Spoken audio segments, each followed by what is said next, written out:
So welcome everyone to the Rec Innovation Lab, to our workshop with Debbie Chen. And I don't know if any of you have gone to a workshop before with our guest Debbie, but she is just one of our favorite speakers. She's visited with the Rec before. She's a mentor. She's helped us in the planning. She's helped by hosting other workshops, and she's just one of our favorites. And we're lucky to have her with us today. And so I'll hand it over to Debbie. But before I do, Stephen, is there anything that we needed to discuss housekeeping wise? Just there's going to be a survey link that's going to be dropped in the middle of the workshop. Please take that. It'll only take 2 minutes. It'll provide valuable feedback for both Debbie and the rec, and we'll appreciate it if you do take it. So thank you.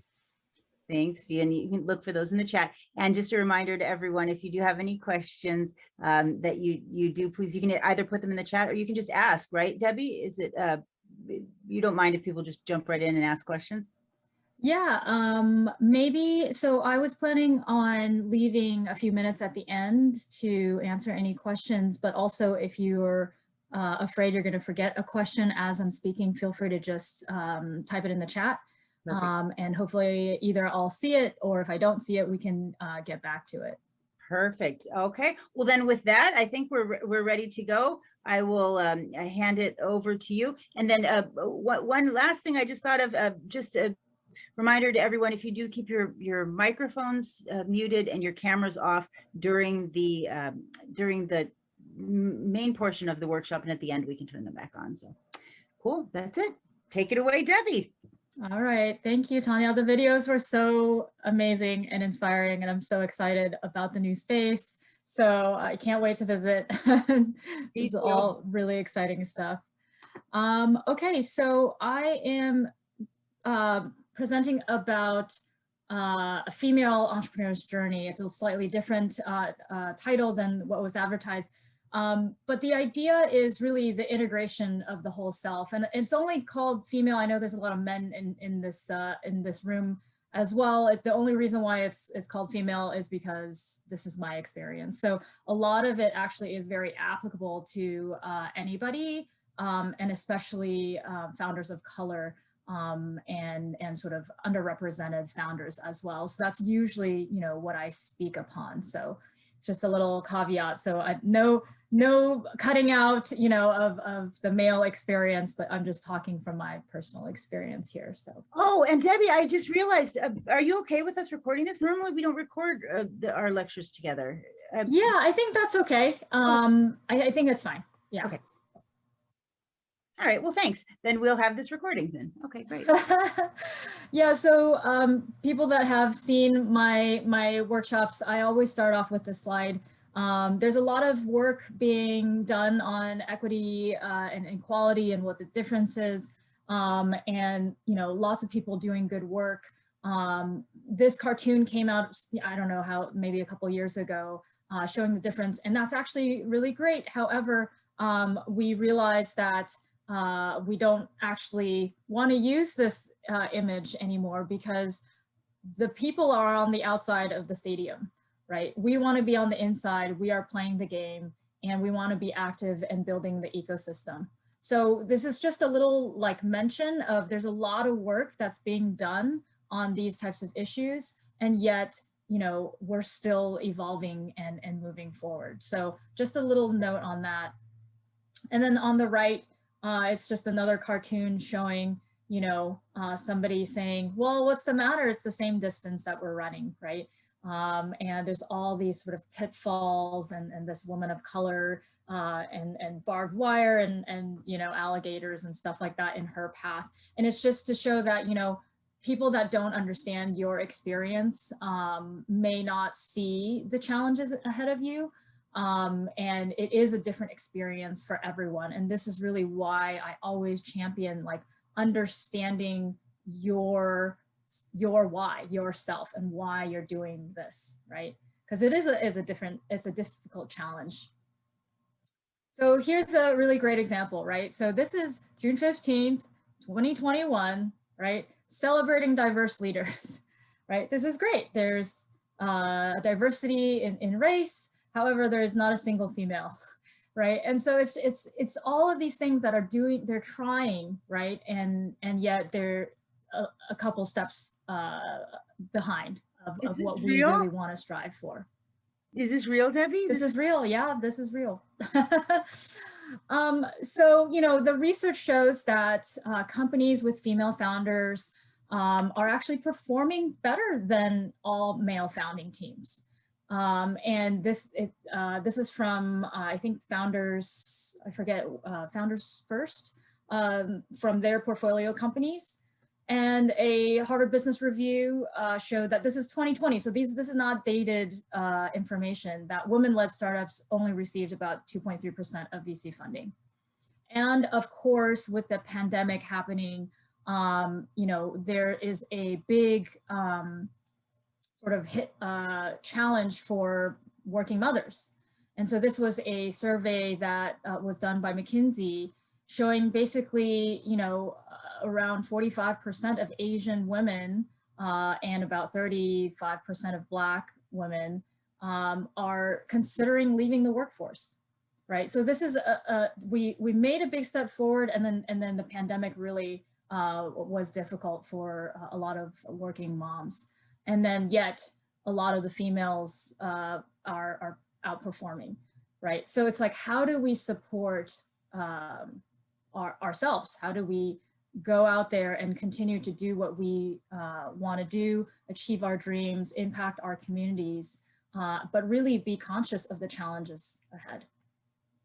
So every single startup pitch starts with why you, why this, and why now, right? So why you is, why are you uniquely positioned to succeed, right? And do you have the right team behind you?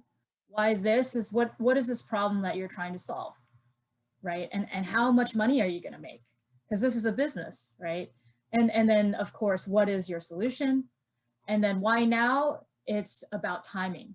And the surveys are showing that 90% of the reason why startups fail is because the timing was off, right? Are you too ahead of the curve? Are you behind the curve? Is this the right time?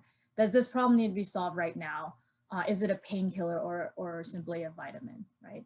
So for this talk, of course, there's too many things to say on just this one slide. I'm really focusing on the why you, because this, I think, in my opinion, is the most important question to ask yourself and the hardest to answer. And it requires constant, evaluation and reflection on your part and learning on your end. And then, of course, once you figure that out, and it's always an iterative process, you never really quite figure it out, then the rest comes a lot easier. So the goal of this whole thing, right, is to build a business that you want to build. So that's kind of funny, because it's like, yeah, of course, this is the business that I want to build.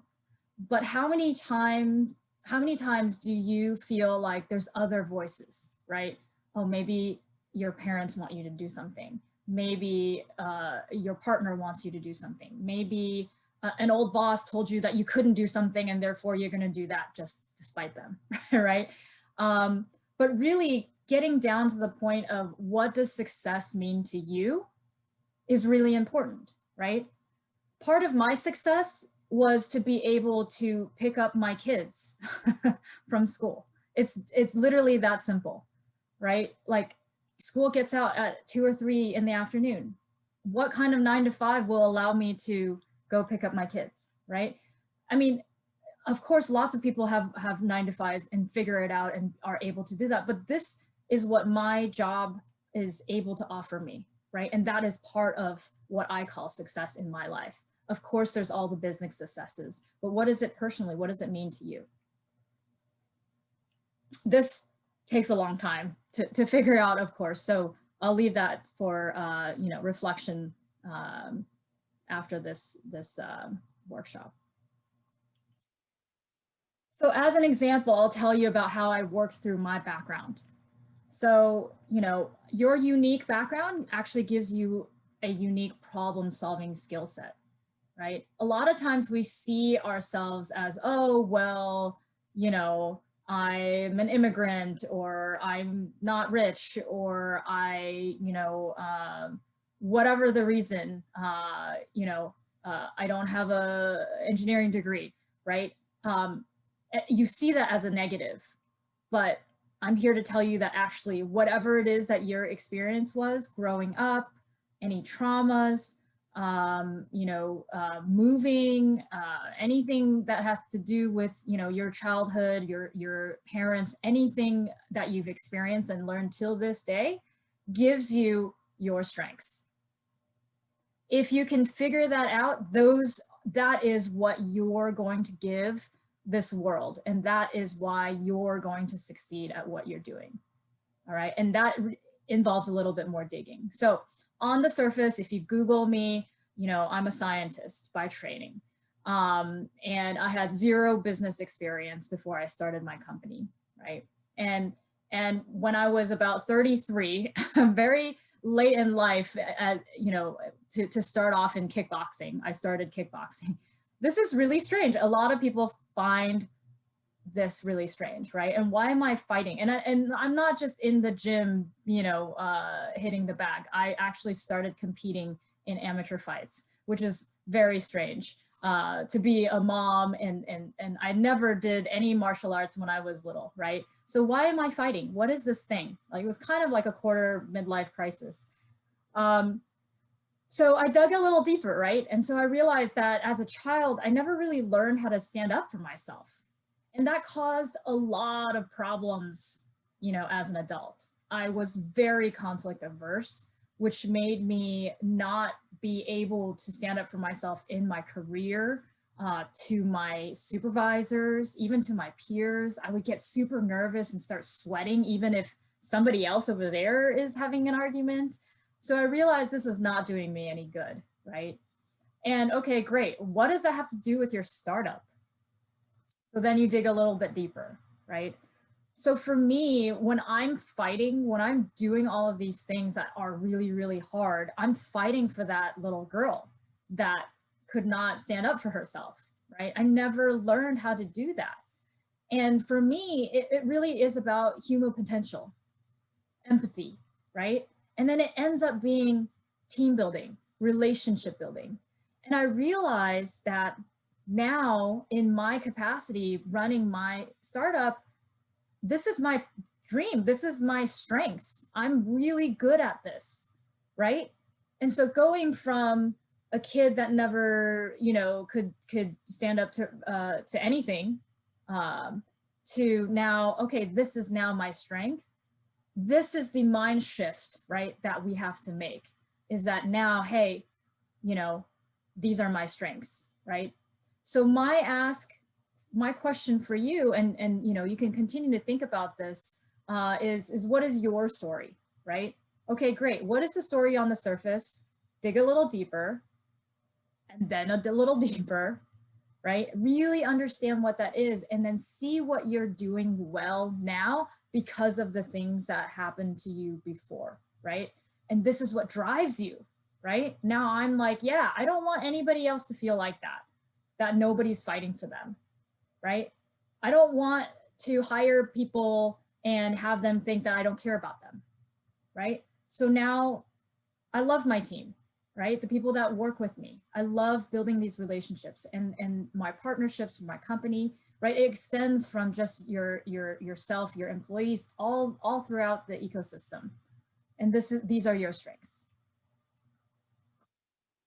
So this is like, I tried to figure out what is the journey look like, right? So this is my imagination. So you're walking down a dark hallway, right?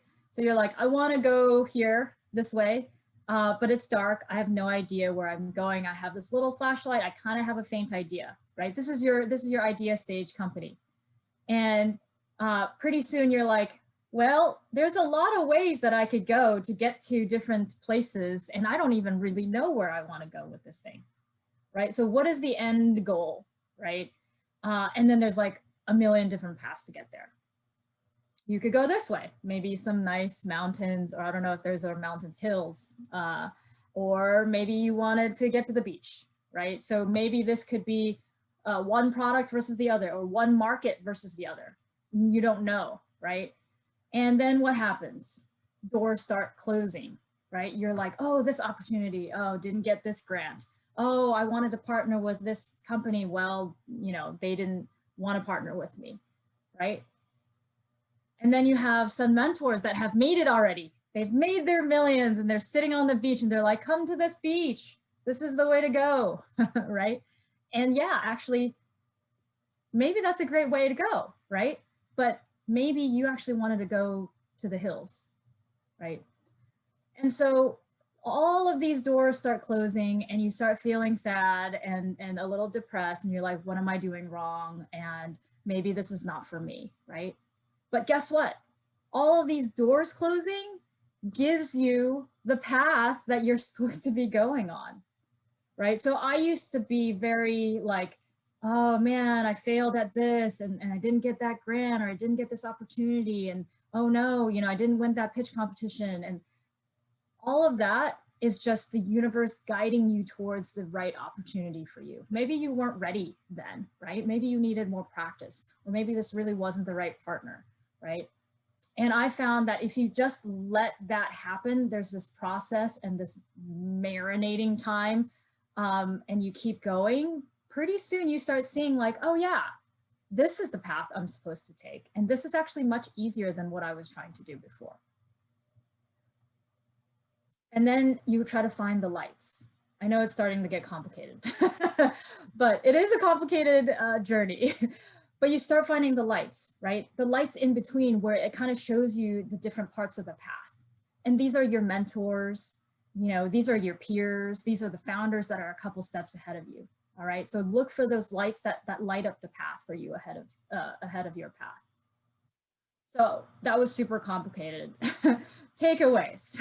One step at a time, right? Because you only have your flashlight, right? You have your flashlight, you can only see a few steps ahead. So just take that next step. A mentor that's slightly ahead can be more helpful than somebody who's already made it many years ago. And that's not to discount that, you know, somebody that's made it, you know, a long time ago and giving you lots of insight and sage advice. That's not to say, you know, don't take their advice, but just take it with a grain of salt, right? Because post-pandemic, maybe lots of things changed, right? Maybe 30 years ago, technology wasn't, you know, where it is now, right? And maybe this person has a different background than you, right? So just take it with a grain of salt. And a less experienced mentor maybe is not so sure how it ends, but actually they can show you what the next step is, right? And then letting the doors closing guide you to the right path. So you can ask for someone that's slightly ahead, right? But then you also have to help the person behind you, right? You are that person that's slightly ahead for somebody else, right? So this is my cartoon at the top here, is like there's people just walking down these paths, right? And that's our job, is to really look ahead a couple steps, make friends with them, they will help you, and then you look behind you, right? And then make friends with them and then lead them along. Okay, so enough of that cartoon. Founders, the question here is, are you on the balcony or are you on the floor? This is something that one of my coaches was asking me. And I was really intrigued with this question, right? On the balcony, right, you have your mission, your vision, your strategy, your team, big stuff, right? And then on the floor, you have your operations, you have your financials, your execution, right? Just general day-to-day stuff, right? And so, hint, you have to be able to do both. And you have to be able to know when you should be and where, right? This is an early stage startup, right? Maybe once you get really big and you have a, 10 or 20 person company, perhaps you can focus in on, just being the chief vision strategy person, right? But right now you really need to be able to do all of it, right? But you need to have those different hats, right? Right now, are you on the floor? Do you need to do the day-to-day, right? And then you need to be able to zoom out. Is there somebody that can do the day-to-day for you, right? And then be able to zoom out on the balcony, because you as the founder, you have the vision. Nobody else has the vision but you, right? They can add to your vision. They can, you know, sort of brainstorm with you, right? And help you with strategy, but the vision is yours, right? You founded this company, right? But you need to be able to go back and forth. On overthinking. So if you're like me, I overthink everything. So the one thing that you know, you don't want to do is have this soundtrack. So this book is talking about soundtracks in your mind. And you know, everybody's heard of positive affirmations and goal setting, right? These are good soundtracks, right? Your mind and your body are aligning with what you tell it over and over again. But what happens when you have a soundtrack play in your head and you start overthinking and it's negative? That could be really, really detrimental, right? So the question from this book is, number one, to ask yourself, is it true?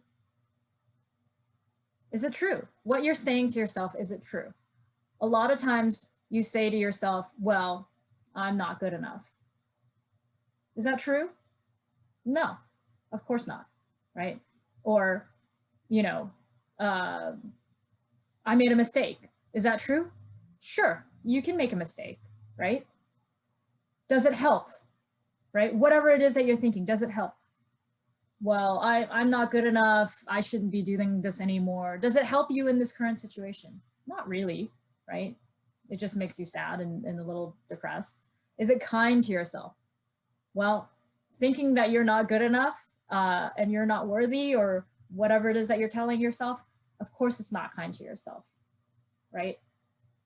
So thinking of these questions and then really just putting it into perspective really helps you get out of those soundtracks, right? Get out of those overthinking and negative tracks. So I found that this was really helpful for me and for any other overthinkers. Along the same lines, you have imposter syndrome. I've never met a female founder that does not have imposter syndrome. There's people that are very good at moving forward, but it's always part of our being because that's really what society has taught us. And I found this illustration that was so powerful, right? And it says imposter syndrome is, this is blue is what I know and what I think everybody else knows. So I know nothing, right? And the reality is in the blue, I know what I know and you know what you know. And we overlap a little bit, but I know a lot of things that you don't know either. And that's okay, right? And just because your voice is louder over here doesn't mean that I know more of what I know, right? What are the things, maybe they have more experience in business, sure, right? Maybe they, you know more about operation or fundraising or whatever it is, right? But what they don't know is your experience. What they don't know is your passion. What they don't know is what brought you here and what drives you.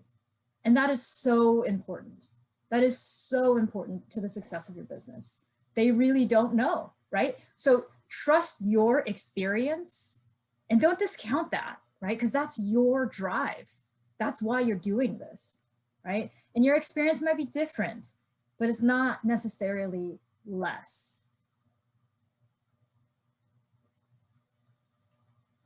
And this is one of my favorite exercises. So my goal is to be a whole person, right? To be a whole functioning person. I am a mom, I am a wife, I want to be in my community, I like exercise, I have my friends. So I'm not my job, even though, a lot of founders end up sort of identifying with the success of their business, right?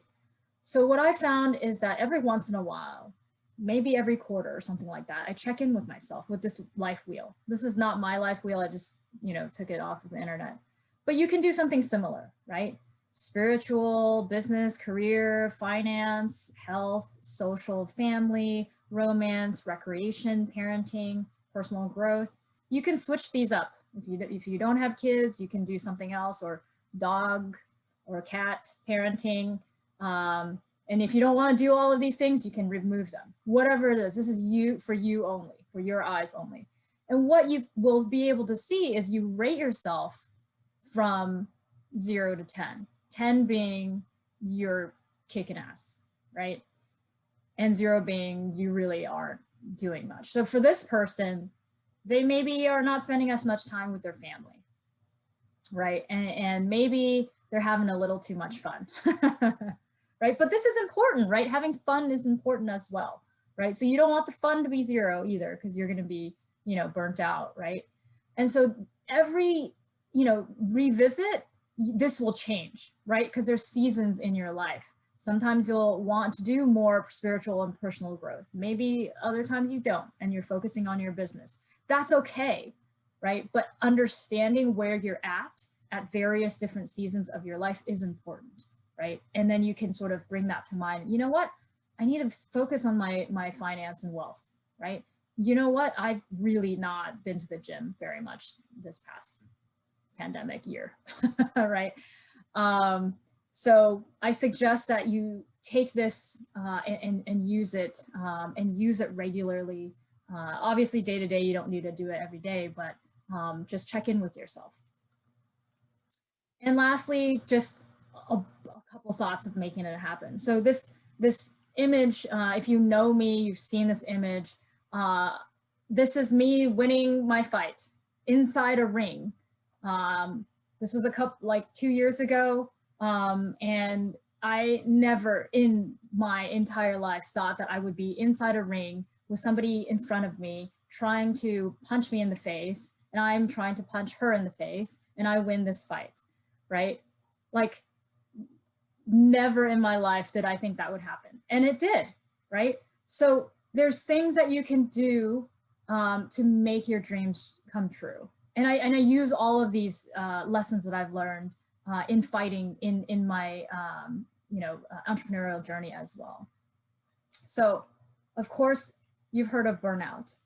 How does burnout happen, right? Burnout happens when you're misaligned, when your insides are misaligned with the outside. And what does that mean? It's people are telling you, oh, you have to go crush it and wake up at 4 a.m. and hit the gym and do all this. And then on the inside, you're like, I just need to sleep for like a week and drink some tea and have a vacation, right? Like, when the inside and outside, this is why knowing your why is so important. Of course, self-care is important, right? People are like, oh, I don't have time for self-care. That's indulgent. I have to take care of my team. I have to make sure my product works. I have to, talk to the engineers. Your business will not be successful if you're mentally or physically unwell, right? That is just a fact. So you have to take care of yourself in order to take care of everybody else, right? You cannot pour from an empty jug. Is it a jug? Anyways, right? So you have to get that into your brain, right? Going to the gym is not taking time away from your business. Working out and making yourself physically healthy is actually helping your business, right? Taking time off, going on vacation with your family is helping your business, right? So again, that mind shift. It's okay to fail, and it's okay to make mistakes, and it's okay to change your mind, right? A lot of times, at least for me, I'm like, yeah, okay, I'm okay with making mistakes. I know that's okay. But man, I decided to do this thing, and now I'm not so sure, right? And you kind of second guess yourself, right? And no, it's okay. You can change your mind, right?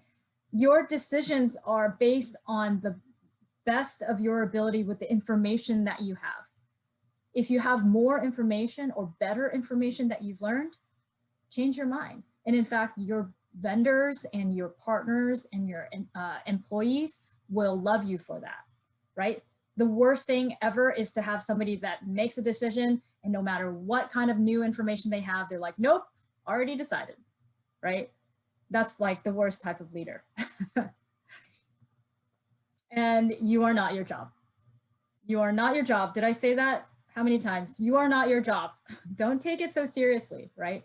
Yes, it's important to make that impact. Yes, it's important that you're doing what you're doing, but you are not your job. It's okay to fail.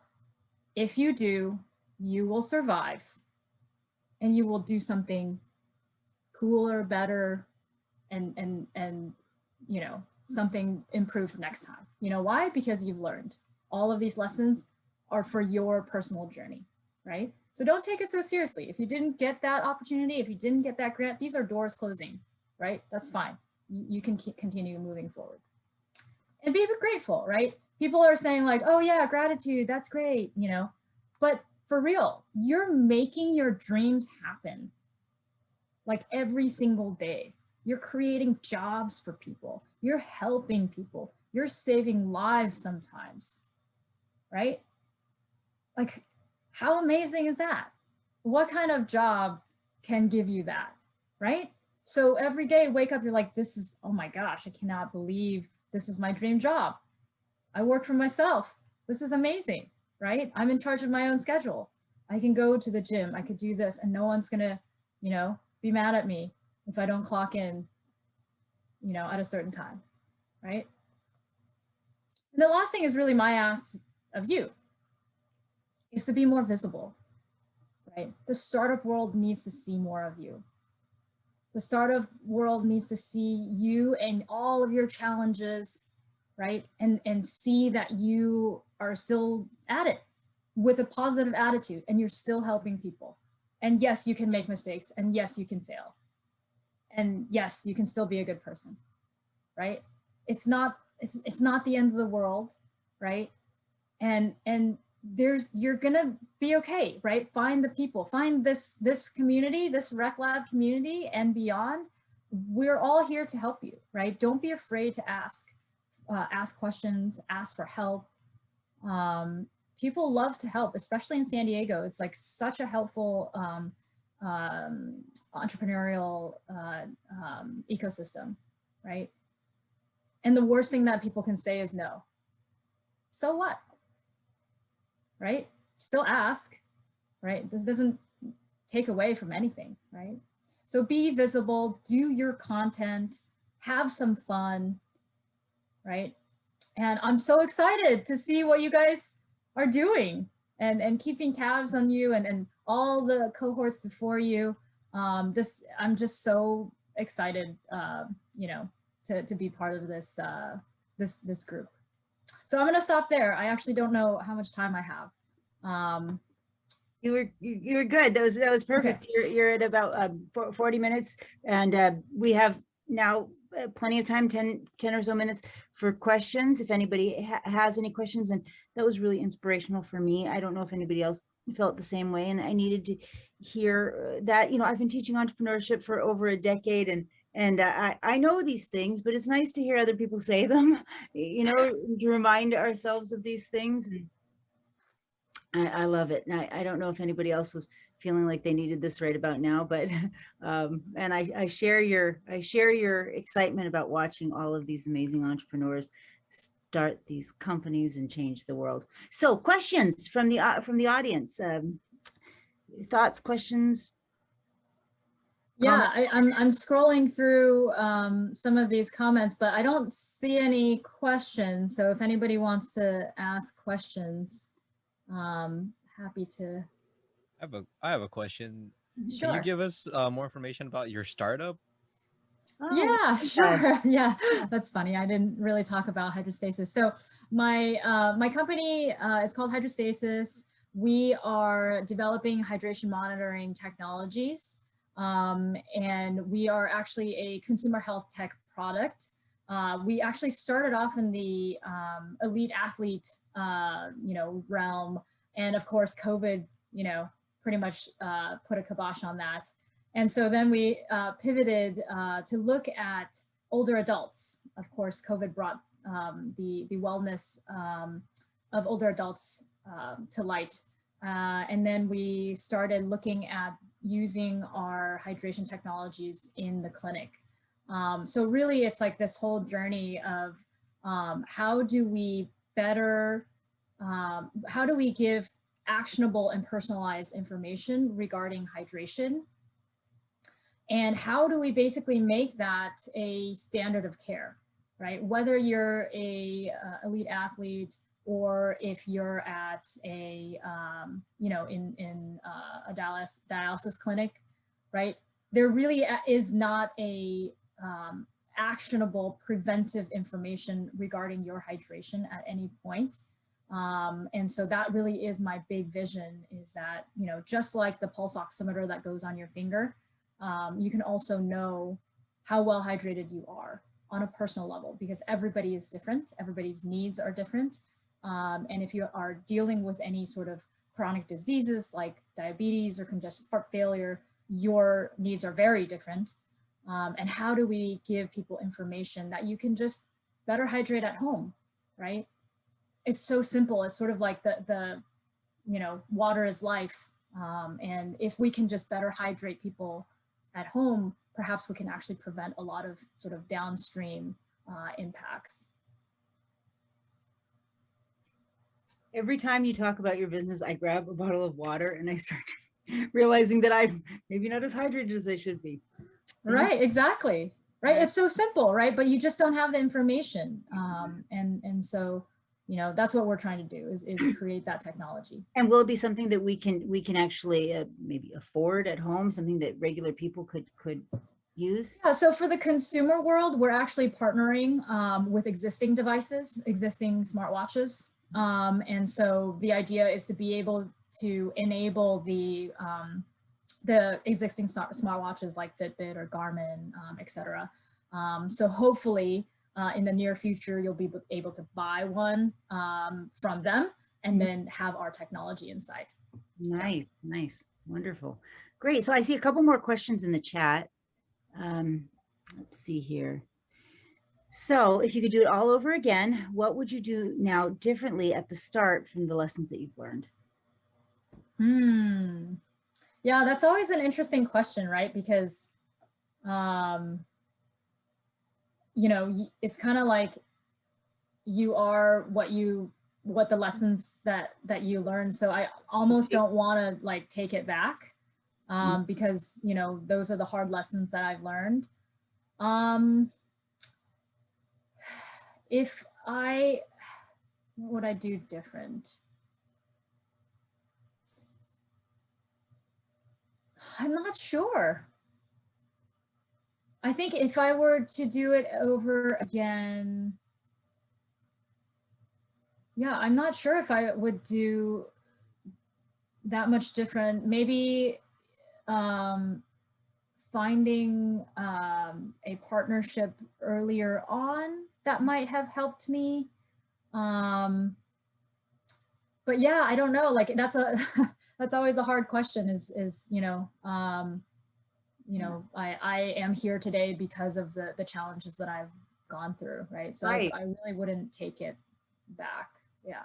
I like that. I like that. Sometimes we say it's okay to fail and embrace the difficulties, but then a lot of us would rather erase them if we could. But it's nice. It's good that you say no. I'm going to embrace them, not erase them, and I like that. I like that. So, yeah, and I think that's really what is the success, right? You know, if I fail tomorrow and the whole thing, you know, goes away, all of these lessons that I've learned is my success, right? The people that I've met, the relationships that I've built. Absolutely. And so really taking that away is, you know, taking all the success away. So yeah, yeah. Yeah, it's the reason why venture capitalists will back somebody who's tried and failed 1,000 times over somebody who's never tried, right? Right. So, exactly. Awesome. Yeah. Good. Any other questions from the audience? How did you go about gaining technical expertise beyond what you already knew when first starting your company in terms of building out your team? I just talked to a lot of people. So one of the things is this network effect, right? So basically you just find somebody you find interesting, you know, stalk them on LinkedIn or Twitter, ask them for 15 minutes of their time, And most people are open to it. If they say no, sure, whatever, move on, right? Find a couple of those people and talk to them, and then basically ask them at the end of those 15 minutes, ask them, who would you suggest I talk to next, right? Do you have anybody else in your network that you think would be helpful, right? And then they tell you about their friends, and then those people tell you about their friends. And pretty soon it's like you have a list of, 50 to 100 people that you just talked to about this field that you're interested in. Mm-hmm. And by the way, take notes of these people and keep track of them and their email addresses and what they told you, because eventually you can connect the dots and then basically go back to them and said, hey, you mentioned so-and-so company, last month when we chatted, like, and this, would you be able to connect me with that, right? People love that. This is the extra work that you do. Mm-hmm. And they are not expecting that, because most people do not follow up, right? So every single workshop, just as an example, every single workshop, I say, feel free to contact me, find me on LinkedIn, stalk me, email me, whatever. I'm fairly easy to find. And nobody, I would say maybe like 1 or 2 people have emailed me, right? And I'm not to say that everybody email me now. Now, but also, bombarded, but also, like, if you really want, reach out to people, right? Why not? Yeah, exactly. So that's what I would say is start talking to people. And then of course you can do that, the same thing with customer feedback, right? Yeah. Mm-hmm. Yeah, so. Absolutely. Yeah. Always ask, is there someone else that I can talk to? And then follow through. It's such a big thing. So yeah. So, and don't be afraid to follow up. Probably, I would say 3 times. Give them a couple days and follow up, and be courteous, right? Everybody's so busy. Everybody has like 10,000 emails in their inbox, right? So, especially during the summer months, maybe wait a week before you respond, and then just say like, hey, just bring it back, at the top of the inbox. Like, some people are super rude about it, and like, I emailed you and you did not respond, right? But then they will really not respond. Yeah, now I'm going to help you. Yeah. But if you're nice about it and hey, just bring it back up, I know you're busy, right? And then if they don't respond after the 3rd time, then just move on. Right. Good advice. So other questions in the chat I see from Felipe. So he says, we understand how important it is to take care and think about what you said. However, how do you see, or do you see companies and colleagues going in the opposite side or going in the opposite direction? We're taught to always be in a rush in general. Yes, that is true. So everybody is talking about, startups need to move as fast as you can. And, time is money and blah, blah, blah. All of that is true. Mm-hmm. However, what I've found is that patience is golden, is the key, right? There are things in life that you cannot force to happen faster. And that lesson really came about throughout the pandemic, right? Like, things just took longer. People did not respond very quickly. And then now I'm a hardware company. There's a global supply chain problem, right? People cannot find components. Everything is delayed, but people know that, right? So you can take that on in 2 ways. One, you can be really anxious and stressed out and start yelling at people. And then pretty soon other people are anxious and stressed out and burn out and don't want to work with you anymore. Or you could say, well, this is what's happening in the world, and I'm going to be a little bit more patient. What else can I do in the meantime? Obviously, you don't just sit on your hands, right?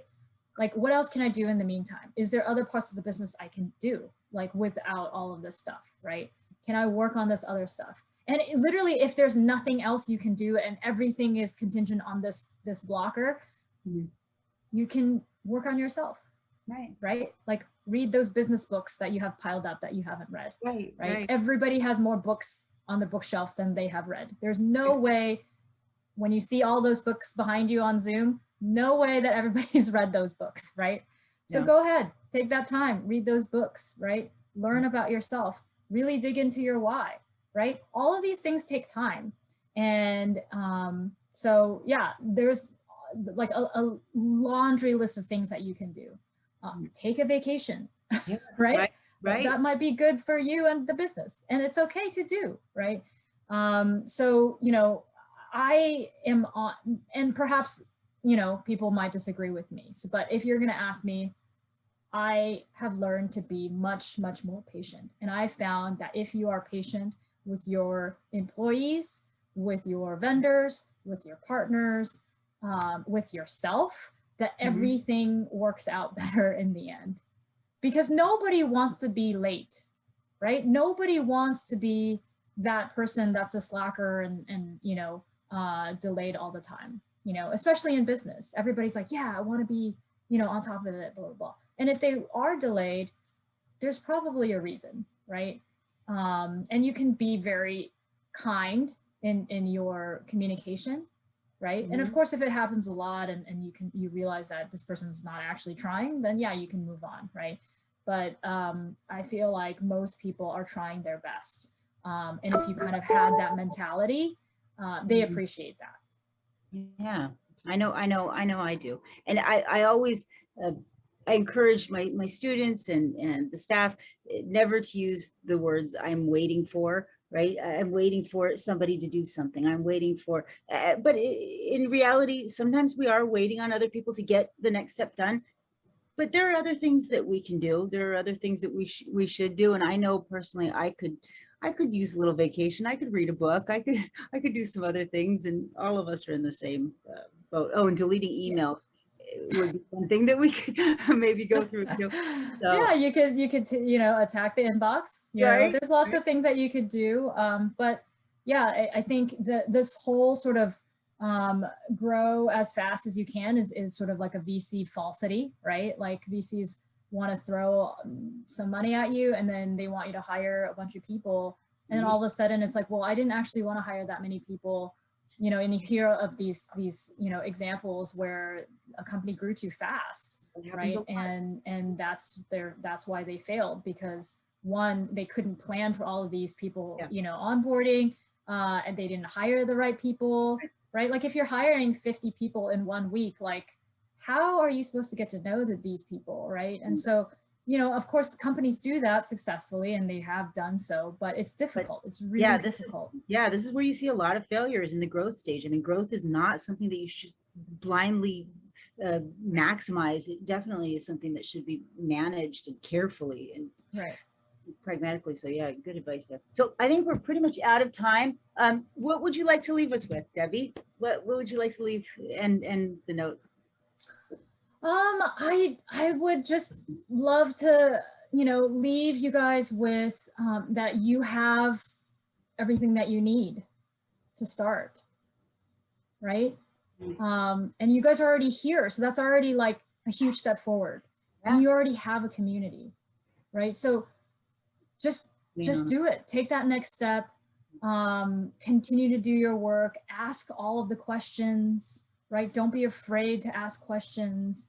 Ask for advice and use all of these resources, right? There's so many resources and so many people available to you that really there's no shortage of information. You just have to keep going, right? And keep at it. Yeah, so that's pretty much it. Thank you so much. That was so inspirational. I appreciate it. Thank you everyone for being here. Go forth and do great things. And thanks for coming here with us today. So we'll see everyone again soon. Take care. Thank you. Bye everyone. Hi everyone, my name is Tanya Hertz and I'm the director of the Regional Entrepreneurship Center, the Rec Innovation Lab at San Diego Miramar College. And I'd like to thank our partners at this time and give a special thanks to SDSU's Lavin Center, the SDSU Zip Launchpad. We'd like to thank the California Entrepreneurship Educators Conference. Also like to thank Harness, the Brink SBDC at USD, San Diego Unified Schools. We'd also like to thank the School of Entrepreneurship and Technology, High Tech High, the Regional Advisory Committee, Alex Waters at the Jacobs Center, and Connect All, 21IQ Labs, Startup Quest, Productified. I'd like to thank Course Key and Tech Coast Angels. Thank you to Village Up, City Heights Development Corporation, San Diego Angel Conference, Startup San Diego, SBDC, SCORE San Diego, We Are Kingdom, New Media Rights, San Diego Tech Hub, Origin 63, Ambrosio 15, OmniSync, Optima Office, Proven Recruiting, Craft Leadership, GSNL Consulting. Thank you to all of our partners. We couldn't do what we do without you. Thank you.